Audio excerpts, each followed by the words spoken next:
did we just watch? It's going to take me a minute to process that. I can tell you this from a basketball standpoint, right off the top of the bat. This game was the second quarter. It was won by Caitlin Clark. I believe she had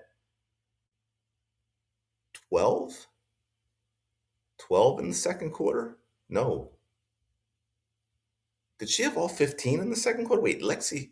No, Caitlin opened with a three, right? Or was that Lexi? Damn, I'm forgetting who got the first 3 points. Kelsey Mitchell got a three-pointer with zero point 0.7 seconds left, which was half of their total 6 points in the first quarter. And now I can't remember who hit the opening three.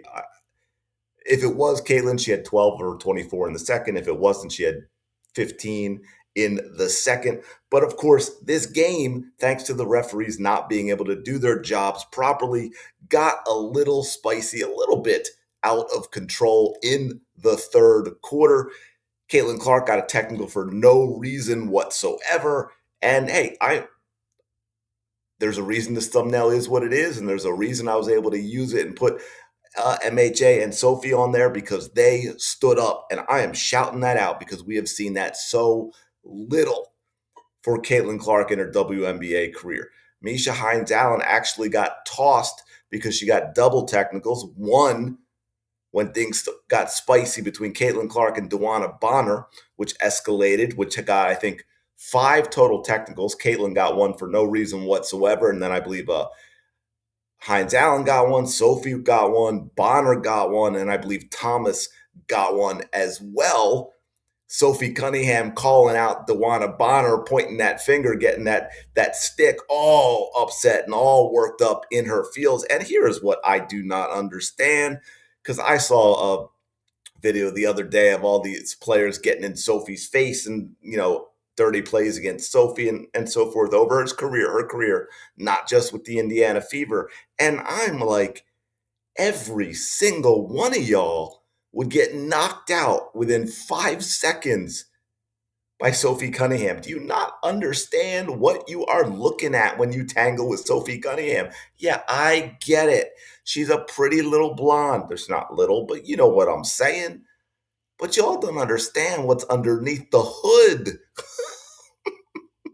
She is nasty. As a fellow TKD practitioner, Taekwondo practitioner, I know what Sophie Cunningham's capable of, and you've seen enough from her to realize that she has no problem throwing down. This isn't one of those tough talkers who can't back anything up. But yeah, the officials let it get out of control, but I definitely want to shout out Maisha Hines Allen, Sophie Cunningham for stepping up, for, clapping back, so to speak, at the Phoenix Mercury with their bullies like Alyssa Thomas, who is nothing but a talentless thug who's been allowed to get away with bullying and attacking people in this league. She has no skill. She has no skill. She can't shoot. She can't play defense unless she's allowed to foul. Her assists are just handoffs at the three-point line. Misha Hines Allen's second technical she got thrown out for is because Alyssa Thomas just put her head down and bowled her way into her, and they called a foul on MHA, and MHA kind of pushed Alyssa Thomas away because she wanted that separation because of the way Alyssa Thomas was being dirty, and she gets a second technical. Caitlin Clark gets fouled a little later by Alyssa Thomas, and they check it. I wish I had that clip here for you. Hopefully I can get hold of it and I'll show it in another video. And they actually reversed it. They don't just take away Alyssa Thomas's foul. They call a foul on Caitlin Clark, who did absolutely nothing. It is absolutely insane. But this was a mess. This game was a mess from start to finish. Look, we can talk it up to, hey, at least they got the win. But again, 19-6 in the first quarter.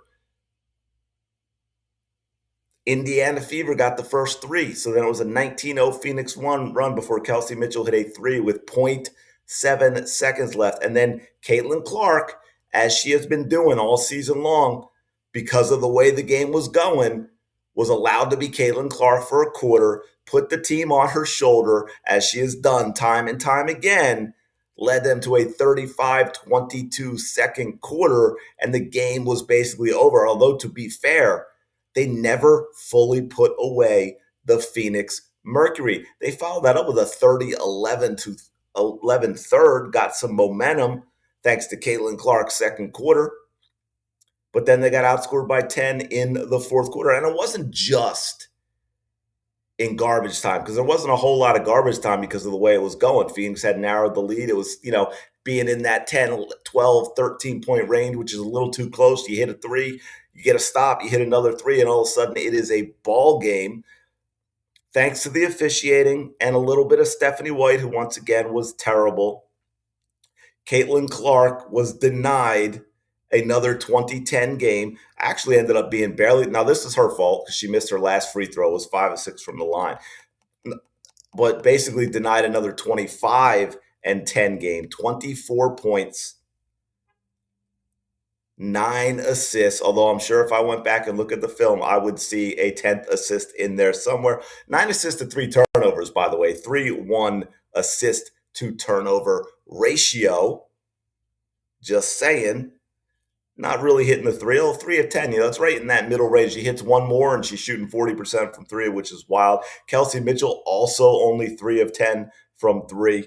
But what's crazy is looking at all of this and all these different ways we could break down what they were doing.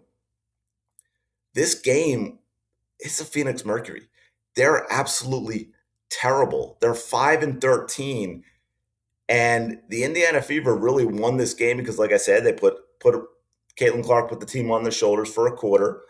But the Phoenix Mercury, let me go up because I think it was 5 of 25. There might have been one more shot at the end. Yeah, 5 of 25 from 3.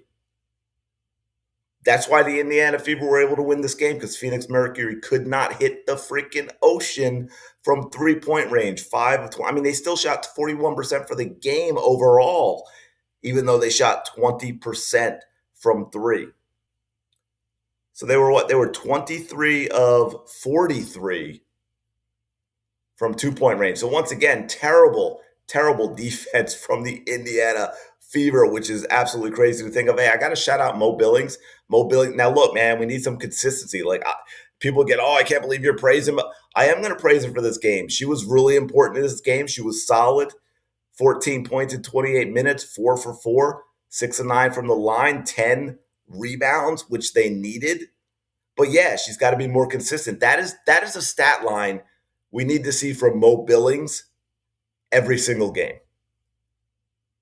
14 points on only 4 shots, grabbed 10 boards, because Aaliyah Boston was non-existent. She was terrible tonight. Aaliyah Boston is hanging out, camping at the 3-point line. 9 shots, 4 of them from 3 for Aaliyah Boston. That 5 from 2 and 4 from 3 is ridiculous. No way your all-star, all-WNBA center should have that kind of 2-3 shooting split.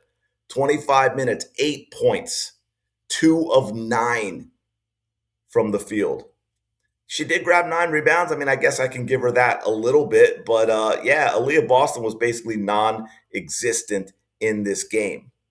Misha Hines-Allen only played 14 minutes because she got tossed. Sophie Cunningham couldn't hit the broadside of the barn, although she did a lot of other things. Like Sophie overall played well, but she was 0 for 5 tonight, and they were all 3-pointers, didn't hit a single one. But she did grab 6 rebounds in 26 minutes, so it wasn't all bad. But look, man, these referees absolutely sucked.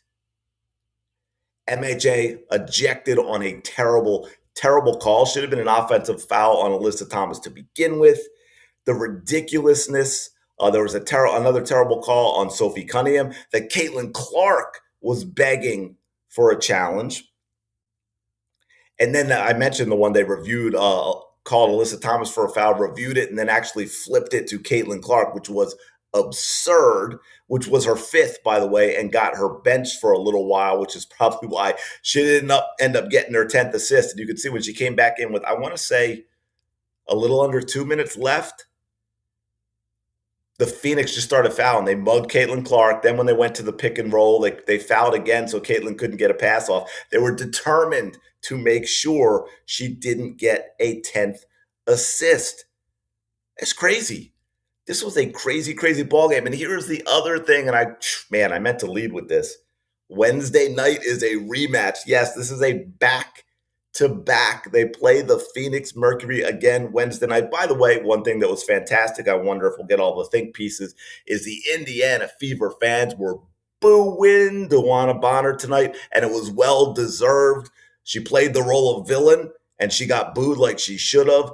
But yeah, look, here's the thing, because I'm sure we'll get nonsense from people like Whitlock about Caitlin Clark's attitude and this and that. This was a spicy game overall, and I had no problem with that. You need that sometimes from a team. And that's the other thing with Caitlin Clark sometimes in the way she gets worked up with the officials and tries to get the crowd in and this and that. It's not always about that call. It's about one, getting yourself fired up and motivated, because Caitlin Clark is one of those players that when she has what some people call a crash out, she plays better, right? Some people fall apart. You get in their head, they start thinking about calls and this and that, and they fall apart. Others, they get better. Caitlin Clark is one of those that gets better, and she's also trying to fire up her team, because sometimes teams respond to that. And I think you saw that a little bit tonight. And I say a little bit because the game was so poor. They played poorly. It was a bad team. It wasn't at a time when they really needed it, but it was great to see MHA. It was great to see Sophie Cunningham getting involved as well. So, yeah, man, I mean, when stuff like that going on, it can get hard to judge the quality of the game. But, we saw a lot of the same old stuff. I mean, 19-6 to Phoenix in the first quarter. Are we serious with that right now? 19-6? That is nuts. That is nuts. But again, Caitlin Clark put them on her shoulders, had the one big quarter playing Caitlin Clark basketball, then got handcuffed again, had to get Kelsey Mitchell to have that big third, who just shoots wide open shots. I mean, she gets to stand still and shoot wide open threes. It's absolutely wild, which is the one thing I want to finish up with, too, that I saw again in this game that happens again and again and again. Caitlin Clark gets these buckets, and she got a variety of them, by the way, and she has to work so damn hard for every single point because she gets zero help from the system, zero help from her teammates in freeing up Caitlin Clark to get, not even want to say open, because I get she's Caitlin Clark, but just to have decent looks. Anyway, a win's a win, I guess they say, right? A win's a win. Let me know your thoughts in the comments below. Like, comment, subscribe. I will talk to you later.